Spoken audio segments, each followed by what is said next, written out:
All right. Hey, guys. What's up? Guy here. It is Sunday night during this recording, Sunday evening before Sunday Night Football. Just got done watching the Vikings Packer game, which was great game. Great game. And looking forward to Monday night. A lot to look forward to Monday night. Like, how many of the 49ers offensive linemen can you name? How many of the 49ers offensive linemen who are active for this Monday night game got a pickup truck from Brock Purdy? I mean, there are guys, maybe potentially two-fifths of the 49ers offensive line. All right. Potentially 40% of their offensive line on Monday night did not get a Toyota Tundra or a Toyota Grand Highlander from Brock Purdy for Christmas. It's not great. So big survival night, Monday night. So tune in for that. This is not sarcasm. I am into Niners Lions. I'm excited about that. But when it comes to football, I'm easily excitable. I saw a lot of people on Sunday in the morning window saying things like, just remember, because the morning window of games was not very good, but just remember in April, you'll pine for these games. And I don't know what people are talking about. I mean, the Raiders battling the Saints for to lose a spot in the draft position. That was a big game, and the Raiders did it. Shout out to the Raiders. I was rooting for Dallas, not as an anti-Sirianni thing. Just I wanted to see McCarthy get to 500. But they did not have the juice. Kenny Pickett got him, then got hurt.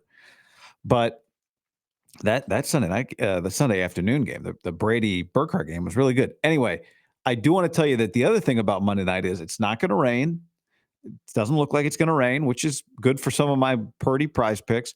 But if you're going to the Niner game, you got to go. Your one last shot. Niners will not be hosting a playoff game this year. Your one last shot to go visit my friends and your friends at Puesto Mexican Artisan Kitchen. They are doing amazing things. There's no 1, 2, 3, but it actually, I wish I could restart this over. It puts a whole new twist on 1, 2, 3 Cancun.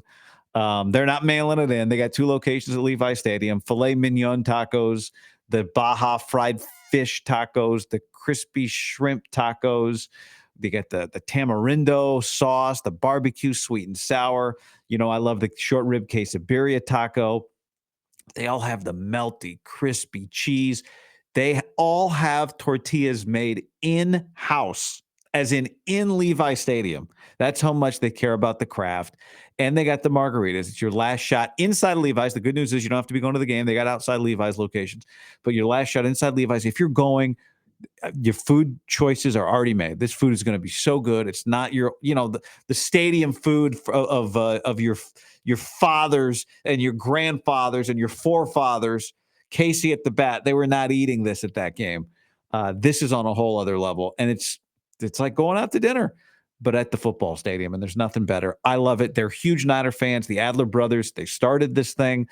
They are crushing it with this operation. They've got 2 other locations inside Santa Clara, or in the Bay Area outside of the stadium. One in Santa Clara, one in Concord. They got locations in Southern California, in Orange County, in San Diego, La Jolla. It's great. It's such good food. They've got great appetizers. The full menu when you go to the restaurant. It's just such a great place to hang. Great place to watch games. Great place to order food and drinks and enjoy. And you just don't find stadium food like this. Their menu's so good. So check out, if you're going to Levi's Monday night, last chance, go to Puesto. Go to Puesto. And if you're in the Bay Area, Orange County, or San Diego, look for them. If you're watching the video, check out their menu, or just Puesto, Puesto. Appreciate their support all year long. Eric Adler and his family, they do an awesome job. And you'll love it if you go check them out, if you haven't had a chance yet, at Levi Stadium. Before we get to the big headline, too, I mean, Austin Pleasance, who the Niners signed to the practice squad, 12 days ago, 13 days ago, and signed to the active roster 8 days ago.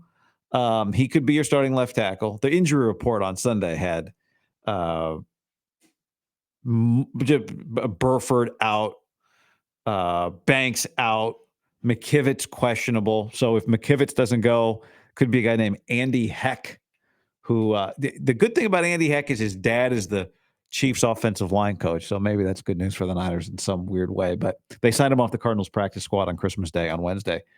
He was a 4th-round pick of the Texans out of North Carolina a few years ago. But, with that could be, and then your regular, or not really the regular, because Zakel, because I forgot about Jalen Moore. So Zakel could be at left guard and Brendel at center and Dominic Puni at right guard. So that could be the group. So good luck to Brock. I'm taking more on his scramble yards. I think one thing that you'll hear on Monday, if you're not hearing already on Sunday, is a question. And the question will be and is, well, it will be, who would you rather have? Like, if you're arguing, you would make it like who'd you rather have? Sam Darnold or Brock Purdy? Or should the 49ers have done something differently? Of course, the answer to that is no. That's silly. I don't even know if anyone's asking that question. I might have just straw manned that one. But I saw Josh Dubow from the AP, friend of the show, has been on the show regularly, tweet something on Sunday night where he said, Sam Darnold's had the better year, which look, I would love for you to go buy a 262 hat, okay, at heyguy.co to honor the last pick in the draft who became an MVP candidate last year and will sign a comfortable contract this offseason. All right, this conversation is not about debating that. And I'd love for you to go buy it. But Sam Darnold's had the better year. He's been the better player this year. There's really not a debate. I think to debate that is just to here's the thing. The year that Darnold has had this year is basically, and you could shoot some holes in this, but it's basically the year that Brock Purdy had last year. And last year, Brock Purdy was an MVP candidate. And this year, Sam is not, because the other MVP candidates are better this year than they were last year. Lamar Jackson by the end had a great year, but Mahomes wasn't having the year he's having. Really, Mahomes is not the example. Josh Allen's the example. Joe Burrow's come on late. But last year, Brock Purdy threw 31 touchdowns and 11 interceptions and for 4,280 yards and was a 69% passer. This year, Sam Darnold is 35 touchdowns to last year's Brock 31 with another game to go. 12 interceptions. Brock had 11. Brock had 4,280 yards. Darnold's got 4,153. He's been around, 67% completion this year, somewhere in that range, 67 and a half, something like that. So he's had a very, very similar year. But, if you're going to say Brock was better last year, which you should say, because now I would argue he's been largely the same, and this is kind of the point of what I'm getting at here, is that now I think Sam's ceiling is a little higher just because of his arm. Like, he can make some bigger plays, but I think his floor is lower. I think he's less consistent. I don't think we've seen it as much this year. I think it may come up in the playoffs. I'm a pro Darnold guy. A lot of you know this. I was last year, but I think we'll see some of the stuff, holding on to the ball, some of the things that have been an issue in the past. I think you can get through a regular season sometimes with some of that stuff not cropping up as much as it might in the postseason. And I think that's what we're going to see. I don't think the Vikings are going to win the NFC.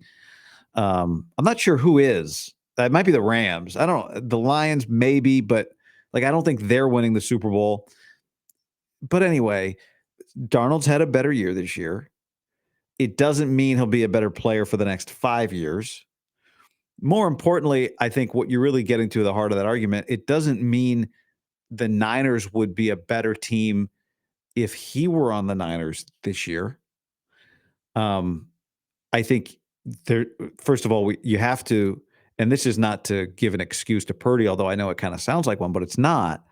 His skill guys are better than the ones that Brock has played with this year, especially with Ayuk and McCaffrey out. Justin Jefferson, he would, even with those guys healthy, if you drafted off both teams the skill guys, he'd go first, even if McCaffrey and Ayuk are healthy. You don't really have a Kittle over Hawkinson advantage right now, although Kittle is, the best thing going for the Niners offense. But there's just such there's such a depth of talent around Darnold. And obviously, he doesn't really feel like he loses much, if anything, at all, Maybe some of you would argue he gained something with Kevin O'Connell. So he's got so much there to maximize what he is. And it's the same thing when people argue, well, Brock, is a product of the system. I've said this year, well, he's not a product of the system. He just maximizes the system. And I think Darnold is the same. And there's only a few guys that can go into any situation and do what Mahomes or what Josh Allen would do, or, Burrow. We say Burrow, but Burrow's got Chase. But every guy who has a good year has good players around him. No one is doing it alone in any sport ever, including quarterback. Look at who the greatest of. I mean, now Brady had a year or two where you're like, who are these guys around him? For the most part, there's really not exceptions to that rule. It's mostly a rule, even though rules aren't mostly rules. They just are or they aren't. But yeah, Darnold's had a good year. There's no reason to be defensive over it. It's been better than Brock's. But I don't think if you put him on the Niners this year, they would have been better. Would they have been worse? Maybe. Would the Vikings be better with Brock? I don't think so. But I don't think if they were going to be worse, it'd be by much. And this is where it gets just a little tough sometimes for me to articulate it is I think that I would rather have Brock over the next 3 years, let's say, than Darnold. But having Darnold would be fine too. They'd be good with that. They would have been. I mean, that's why they signed him.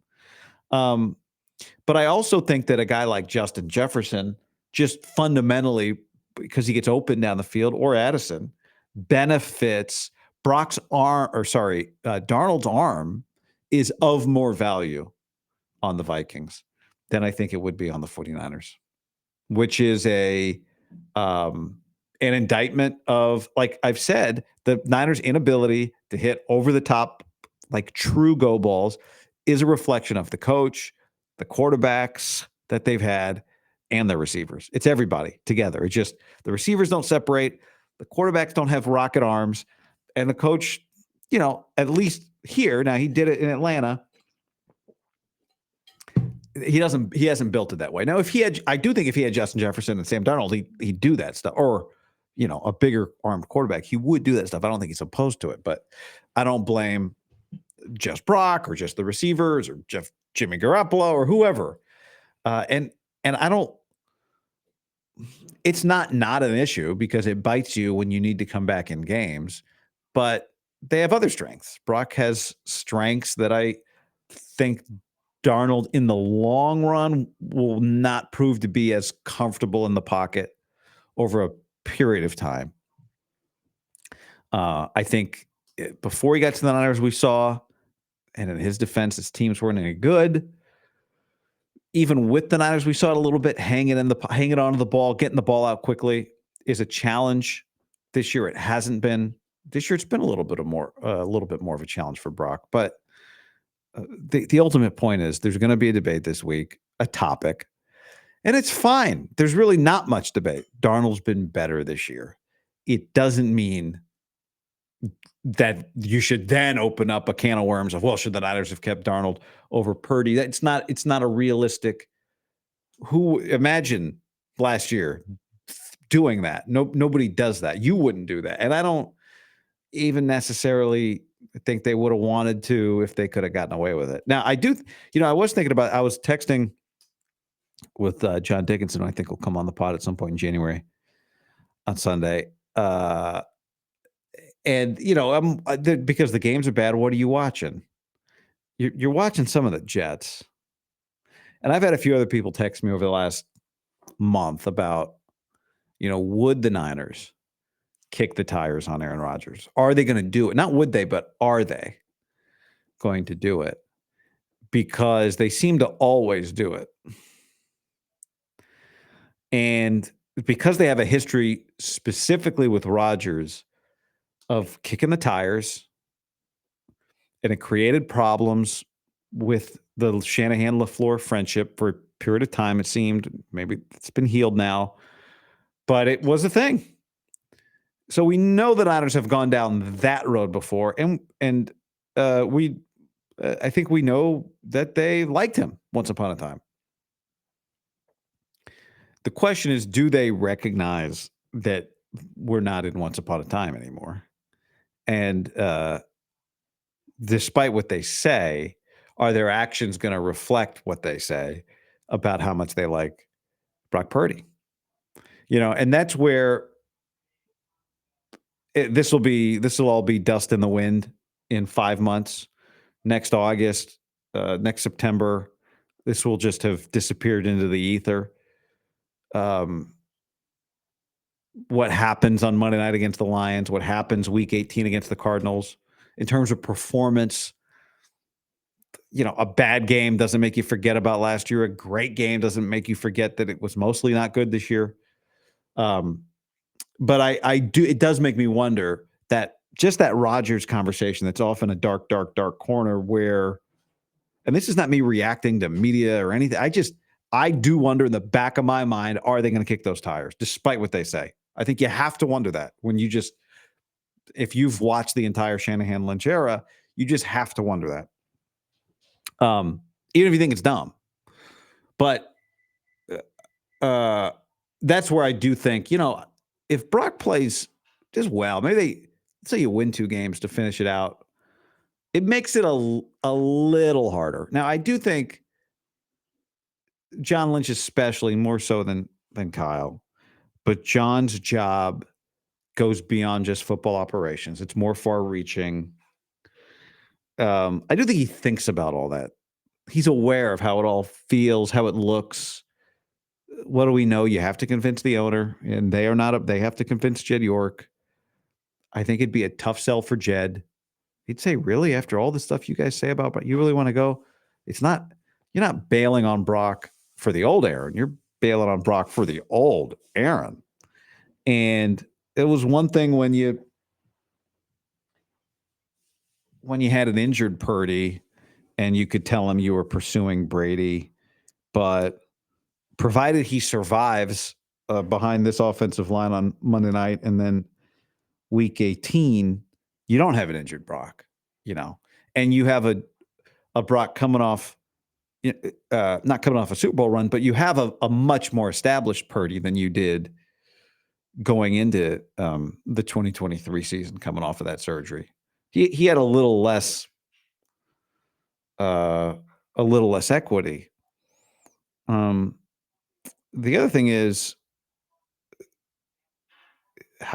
just you've seen that you can compete with him.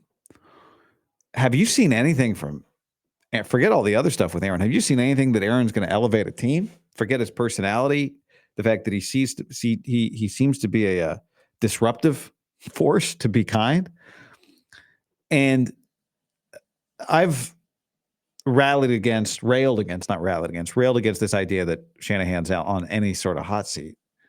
But that is the one type of move, because the hot seat for this organization comes internally, not externally. It would come from Parag and Jed. And that is one thing that could really make them, Jed, look at Kyle differently. If Kyle said, I'm telling you, this is my guy. This is my guy. And then it blows up, not just on the field, but it becomes something you as the owner have to deal with publicly. Now you're putting me in a bad spot. There's just so much risk there. And I there's always some risk there, but the reward is just so low, given how bad Aaron's been and how toxic he is to a locker room. Not to mention what he asks of an organization. Oh, I want Nathaniel Hackett. I want Devontae Adams. No, bro, we don't want Nathaniel Hackett. If you're the Niners, and the Jets shouldn't have either. And the Broncos shouldn't have either. 2 organizations did it. Now, the beauty is the Niners can always call Jeff Ulbrich. Put it this way. I don't think they're going to really kick the tires, quote unquote, on Aaron. But I don't think they're going to make no phone calls just to find out what's up. Robert Saleh. What was it like, Robert?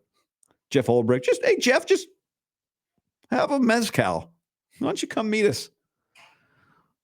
over at the Airbnb. What do you think? How was it like? Just a casual ask, which is a little different than doing their due diligence officially, but they'll do some digging. Now, the other thing is Brock's going to want to get paid more than your average quarterback in the portal, which he's not, by the way. This is not a sarcastic comment. There are average quarterbacks. I'm not saying the average pay for a college quarterback. I'm just saying there are very average quarterbacks, which most college quarterbacks are, and they get overvalued because there aren't many average. It's the irony of it. Most quarterbacks are below average in college. But average quarterback, I know of one specifically, an average quarterback who's getting $1.5 million. And he's not the only one who's average and making more than Brock Purdy. Brock Purdy would be unequivocally, without a shadow of a doubt, making more money in college football right now than he's making in the NFL right now. It's not debatable. There's no question about it. Because there are guys right now with, when I say far less, I mean far less level of accomplishment than Brock had, say, going into his senior year, who are making, it's not hard, more money than Brock is making right now in the NFL. He's making $1 million. Now, his endorsements would not be as great if you were playing at Iowa State. He had a crazy comeback win, by the way, if you saw that game over the weekend. But nonetheless, his next contract has to pay him more than a lot of guys in the NFL, and it will finally get his salary above most average and below. There are below. You know what? I'll amend it. There are below average quarterbacks who in 2025 will make more than Brock Purdy's making right now. I don't know what are the Vikings going to do with Darnold? My God. Did you see what happened in the postgame? I mean, his teammates are lifting him up on their shoulders in the locker room. He's doing this thing. How do you let him go and bring J.J. McCarthy back? I mean, you're bringing J.J. McCarthy back, but you got to do the Jordan Love with J.J. McCarthy. Like, let him just hang out behind Darnold. Every team in the NFC, I'm just like, do you have everything? And then I watch the Eagles and I go, oh no, is Sirianni going to go to another Super Bowl? Kind of feels like Sirianni might go to another Super Bowl. Yeesh. What was the score of that? What was the score of that Cowboy game? Let's just a quick little check here since we're talking about Sam Darnold. Let's just check out. The Cowboy score was 41-7. Surely Trey Lance played in that. Oh, he's 1 of 1 for 1 yard. You would think a 41-7 game, Lance would play in that game. But no is the answer to that. Every week, I get dialed in on my PrizePicks. So let's check out PrizePicks. You use the code GUY. You make a $5 lineup. You get $50 immediately right into your account. I'm making multiple lineups for Monday night. Here's one of them. Amon-Ra St. Brown, more than 72.5 receiving yards. Mooney Ward's not playing. St. Brown's averaging 88 receiving yards in his last 5 games. He had 11 targets, 8 receptions, 87 yards the last time he played the Niners. So Amon-Ra more than. Brock Purdy. This one's going to be a fun one to track. Brock more than 18.5 rushing yards. Now, just because Brock has a 20-yard carry in the first quarter doesn't mean he's going to finish more than 18.5. He could get this is live by this bad offensive line, die by this bad offensive line. The logic is he might be running a lot because it's a bad offensive line, but also he may be taking negative plays because it's a bad offensive line. So that one's going to be dicey all night long. And I'm going George Kittle more than 68.5 receiving yards against the Lions. Primetime Kittle, just like I'm wearing the primetime black. Actually, I'm wearing the black Hey Guy hat. The primetime black is the 262 hat, which I just sent to Greg Papa's house. Kittle, first in yards per receptions this year among tight ends, 14 yards. Second in touchdowns among tight ends, 8. Third in yards, almost 967, almost 1,000. He's averaging 81 receiving yards in the last 5. He has 65 receiving yards on Monday Night Football in his career. He averages that. So I'm going more than 68.5 here for George Kittle. That's lineup number 1. $40 pays 200 on that one. Lineup number 2, Juwan Jennings, more than 62.5 receiving yards. He's averaging 7.5 targets his last 3 games. So the volume is there. He needs to capitalize. Defensive injuries have been catching up with the Lions. They've allowed the 5th most passing yards per game in the last 5 games. They've allowed 8 touchdowns passing in the last 5 games. Jahmyr Gibbs, more than half a touchdown against the Niners. Both Gibbs and David Montgomery, we know what they did against the Niners in the NFC Championship game. Gibbs has taken over the entire backfield, so plenty of ops there. And then Brock again. I say again because I have this in another lineup. More than 253.5 passing yards. Bold. But he threw for 313 against Miami, 325 against Chicago. It's not supposed to rain. His agent will be watching this one very closely. I also have Brock, and this is the other one I'm tracking, by the way, Monday night. Flex play, $20 to pay $500. I've already hit on the first 3. Saquon Barkley, more than rushing yards on Sunday. Caleb Williams, more than half a pick on Thursday night. As you guys know, got that one.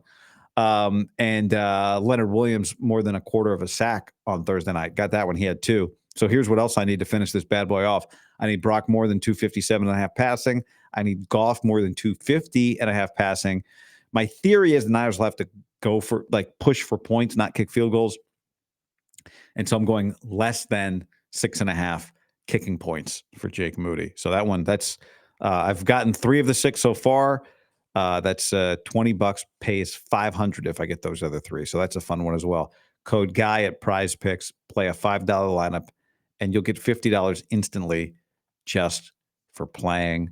I was looking at the Tankathon draft position. The Giants screwed around and won, which was, of course they did. This always happens at the end of the year. Teams are supposed to tank and they don't. I think they were motivated by Shedeur Sanders breaking out the New York Giants cleats on Saturday night because they're looking at that going, this guy thinks he can come save us. Let's go show him. Let's go show him. So that's bad. They're 3-13 along with New England and Tennessee and Cleveland. They could have been a 2-14, but they're 3-13. Niners at 6-9. The Raiders at 4-12. There's the Raiders. Tankathon says they're drafting 8th, but I saw Vic Tafer, who covers them, say they're drafting 9th right now, which is only 2 spots. If that's true, the Niners are at 11, which is great. Which is great. If they were to lose Monday night, that wouldn't change. They'd be 7-10. New Orleans, who's 10th, is 5-11. So you got to lose twice, and I don't even know even then. They could still fall from 11 to 14. Losing would help in the battle with Arizona. You'd love to, if you're looking at it this way, at least you'd love to have a worse record than Arizona and then still beat Arizona at the end. Cause losing Arizona sucks, but not fall below them in the draft order. So anyway, there's a lot to figure out, but we'll, that's for week 19. That's for later. That's for when other teams are getting ready for playoff games. We'll be looking at that position. I mentioned earlier, I'm not going to do a big thing, but hey, you can go to heyguy.co. 262 hats are selling. They are for sale. We got white, we got black, we got red, and we got black and red Hey Guy hats, which you can check out. Good quality hats. I'm happy with the quality. And first shipment went out the other day, and we'll ship once a week. So if you buy at the end of a week or something like that, just know that we'll ship at the beginning of a week or middle of the week. However, Steve, who's in charge of hats, is doing a great job, so I appreciate him. And hey, look for our boy producer Connor in the stadium at the Fiesta Bowl coming up in a few days. That's what is that? Tuesday night, New Year's Eve. So we got the one CFP game Tuesday night. We got 3 on Wednesday. I'll be flying off to Eugene on Wednesday night. So hopefully the Ducks win in the Rose Bowl, and then I'll land in Eugene and, I don't know, go paint the town green because I'm doing, basketball season for me is here. So Illinois, Oregon on FS1. It's a very good basketball game on Thursday night. So mark your calendars as you're plotting out the week. Block out Thursday night for that. All right, that's that for this. Appreciate y'all hanging, and I'll talk to y'all soon. Later. Bye.